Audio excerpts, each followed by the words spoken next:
Welcome to Union Glacier, guys. My name's Evie and I am very excited to give you guys a little bit of a tour. As you can see, this place looks like nothing else that you might have experienced before because we are truly in the depth of the Antarctic continent. As the name kind of suggests, Union Glacier Camp, we are on an active moving glacier here. So no matter which end you look to, you will notice that we are on a plain, big surface of ice down here. And that means that we need to kind of have a little bit of an idea, some tips and tricks and some rules on how to actually live and thrive on a piece of ice like a glacier.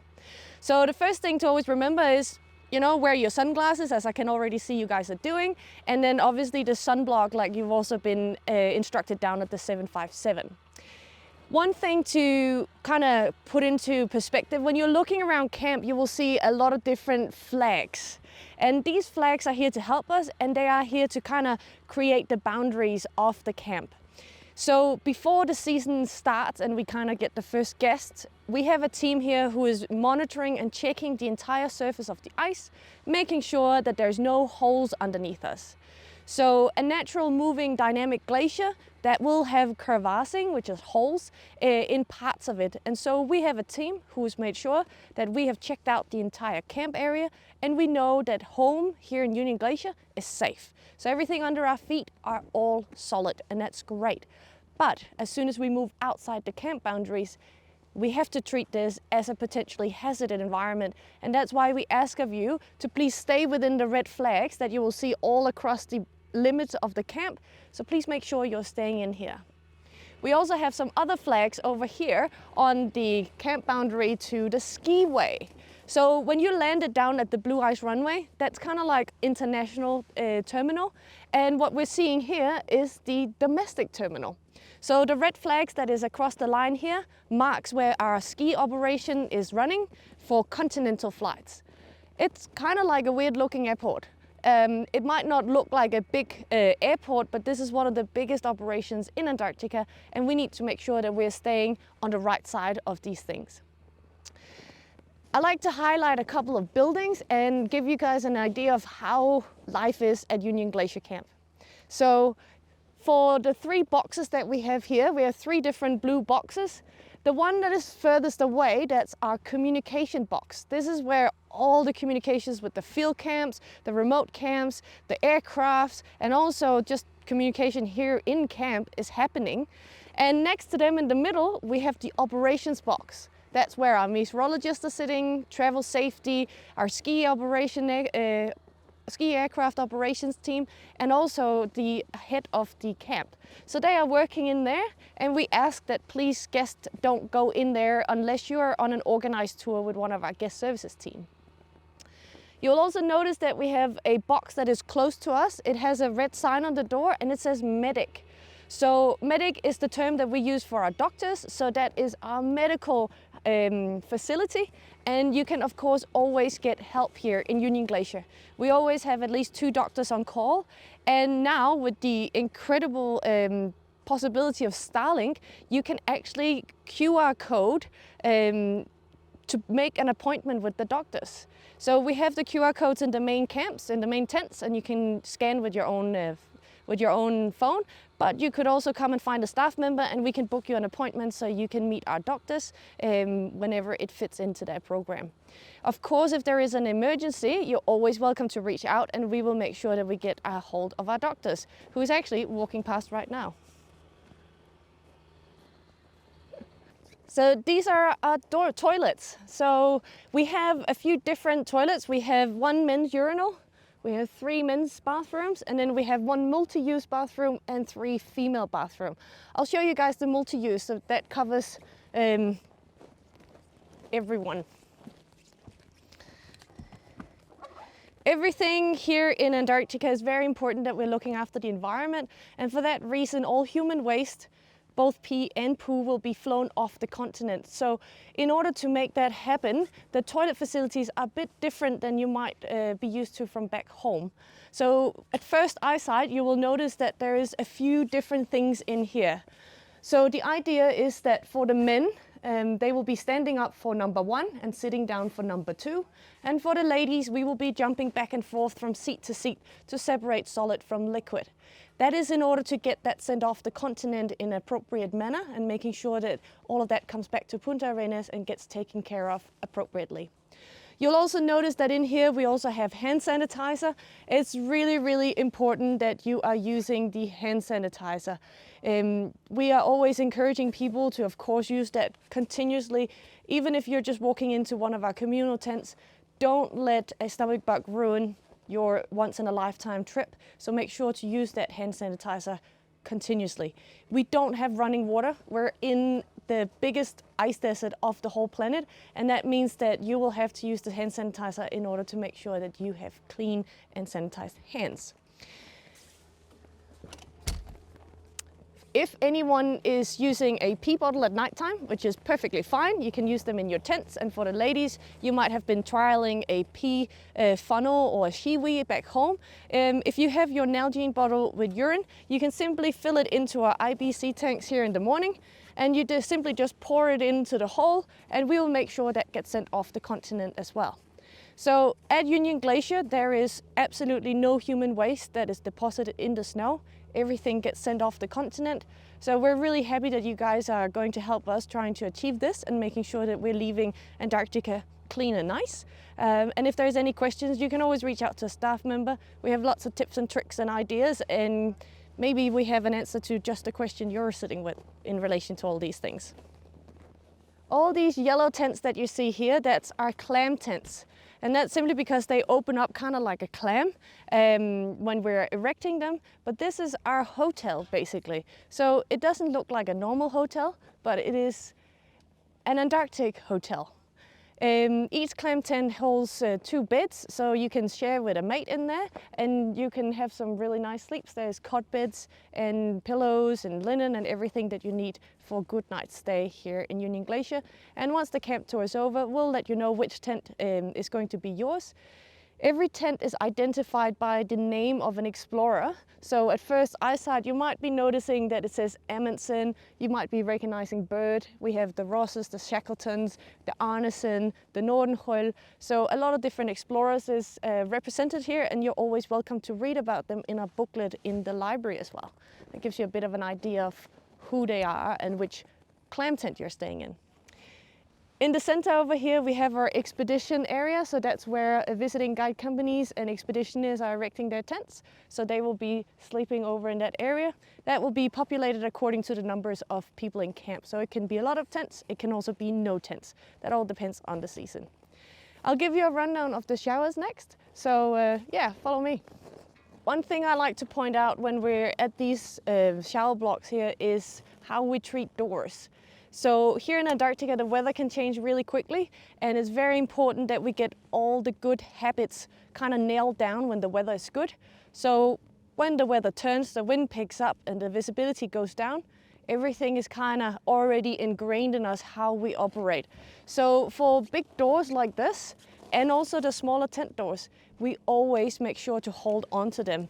And if you have a passenger or a guest coming after you, you make sure to pass that on to the next person, because you can imagine the amount of wind we can have here that can smack a door up very quickly, and someone else could get injured or you could get injured. So you need to really be careful when you're handling the doors and making sure they're proper shut and that they're making that kind of sweet click sound when we have the doors.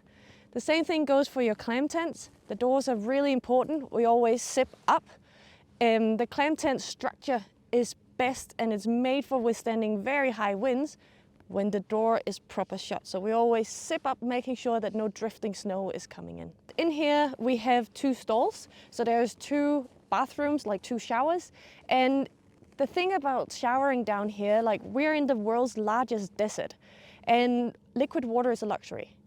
And that means that we recommend that you shower kind of like every 3rd or 4th day, and that goes the same for staff. We're trying to conserve water in this very, very waterless kind of environment. And when you walk inside the shower block, one thing that you might notice is that it looks very normal. There is a normal sink with a normal tap, and things look kind of a little bit like at home. But we have to remember we're not at home. We're in Antarctica and we're in a completely different environment. That tap is not linked up to a normal water supply. It's linked up to a snow melter that is literally being filled up with snow. to create water. And snow consists of around 10% water, so you need a huge amount of snow to create a small amount of water. And for that reason, we have kind of shower hours. So we have the water running in the morning and in the evening, and you can always look on the timings in here to see when the water will be warm and when it will be running. That's because that huge snow melter needs to heat up that water, melt all that snow, and make sure that we have hot water for you guys in your shower. That also means that if I turn on the tap and I let the water run, I'm just wasting water because the temperature is not going to change. Again, it's not a normal sink, so that means that the water that comes out of that tap has the one temperature from the snow melter. So what we do is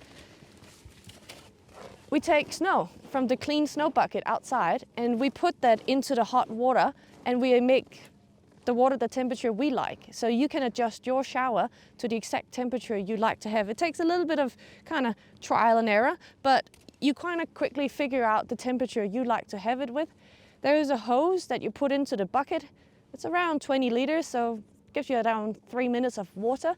It doesn't sound like much, but it's actually really, really nice. And you basically go into the shower, flick a switch, get your body wet, turn it off, put your shampoo and your soap on, and then afterwards you turn it back on again, rinse off all the water.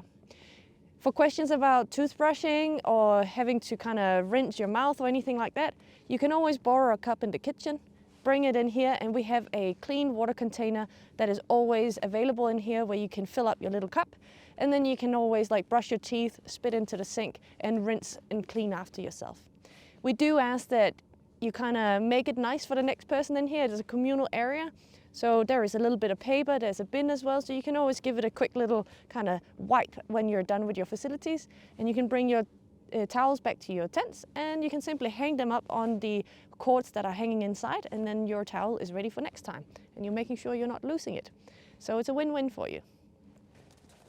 So all these small orange and red tents there are staff tents, and this is where everyone is sleeping, and that also means we have people on both night shifts, morning shifts, day shifts, and so forth. Everything down here operates according to the weather, so we do ask guests that if you can please keep from walking in between the tents, as there is probably quite a few people potentially sleeping on a shift.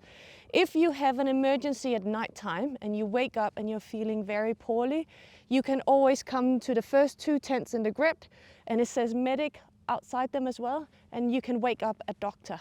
So we always have a doctor on call, and you can always get help. So in case of emergency, this is the place where you want to come and kind of shake the tent and get them out of bed in case you're feeling really poorly.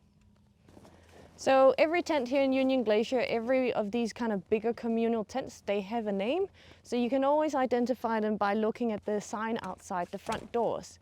So our tents are named after the ships of the heroic era.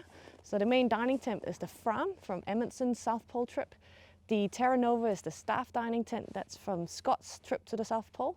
And then we have the Yelcho, which is the rescue party of Shackleton from Elephant Island. It was a Chilean ship that came down. That's our library. And then we got the Aurora tent over here, which is our science tent, which was the ship that supplied the Ross Sea party for the grand Trans-Antarctic expedition that Shackleton sent out for. And the gem we have right here is the James Caird. And you can kind of remember that because the James Caird is a small dinghy that they sail from Elephant Island to South Georgia. And this is one of the smallest tents in camp. That is communal. This is the gym.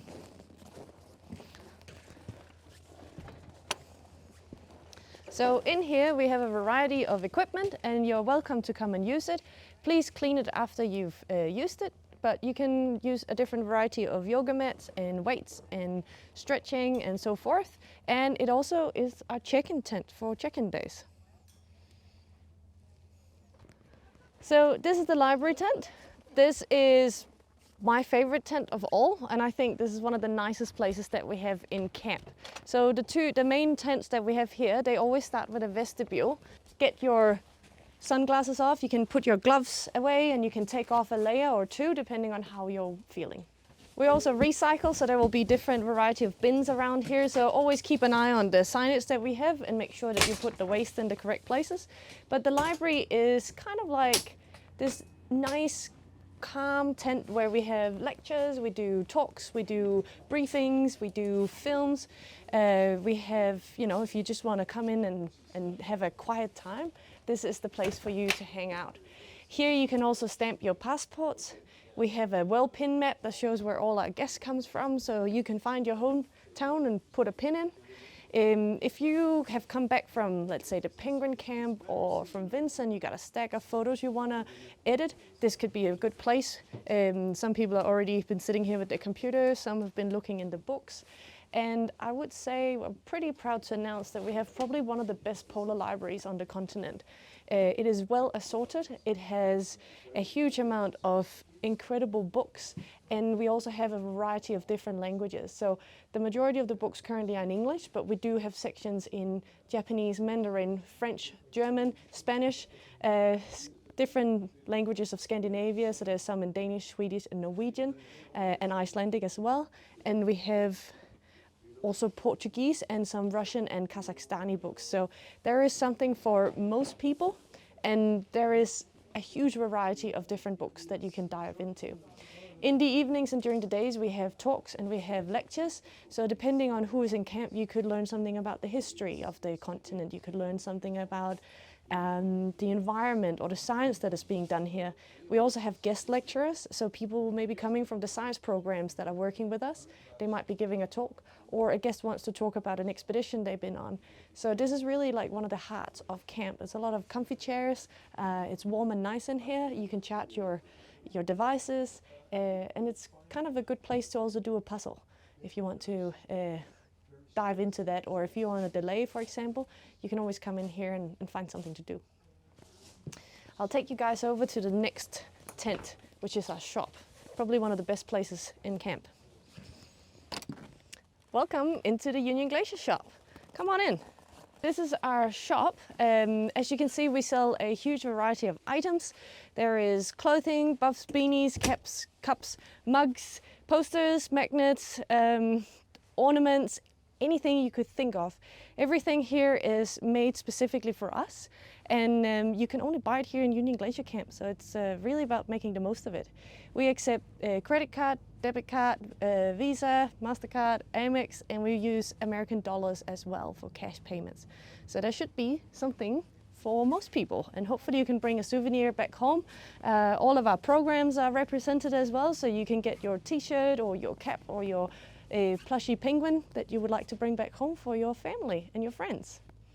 That was the shop for you guys, so now we'll go over to the main dining tent, and on the way we'll just make a quick stop around the corner at the smoking facility. And it might seem counterintuitive, but the biggest danger here in Antarctica is actually fire.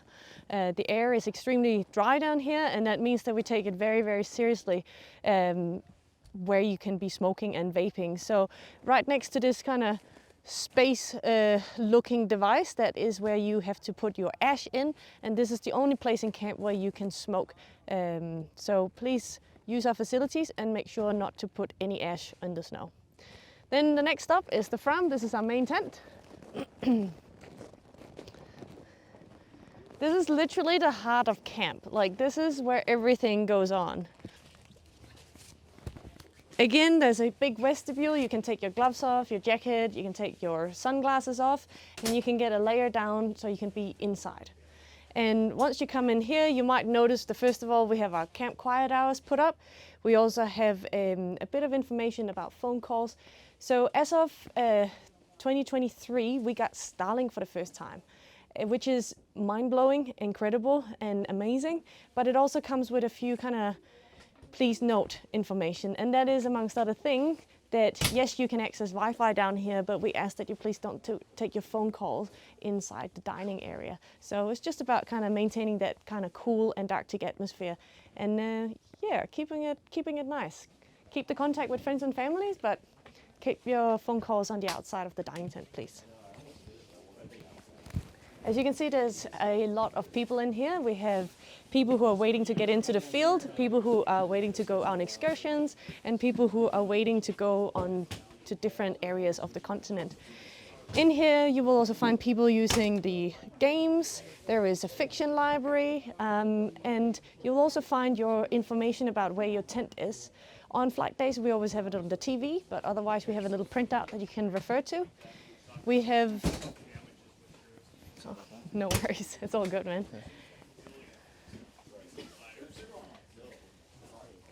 This is also the area where we have defibrillator, we got first aid kit and firefighting equipment. That's in all the main dining tents as well, all the main tents. And this whiteboard here, I always urge people to look at because that's basically telling you what's going on in camp today. Some of it might be specific for your group and other stuff will be kind of like more general stuff. You're always welcome to join the different talks that we have. And there might be different information about current happenings in camp. This is a communal dining tent, so there is no kind of reserved seating. You can just find a good spot, find a new friend, talk to some of the people. I don't know anywhere else in the world where you can have dinner with a world-class Antarctic scientist on one side and someone world record-breaking expeditioner on the other side, and maybe some person you've just met who actually happens to know your aunt. It's a really funky place and a lot of cool people come here. In here we also have different types of charging cubbies where you can charge your devices. We ask that you please remove your device once it's proper charged, so it's not using up all our batteries. Everything is run on solar, so it's really nice if you can keep an eye on your items. Put your name on your cable, that's the top tips. You can always refer to our map here as well, it gives you a bit of an idea. We're in here, so pretty far away from civilization, and it's always a good idea to kind of give it a bit of a mull over because it gives you an idea of how large this 5th largest continent actually is and how huge an area it is that we cover when it comes to our operation.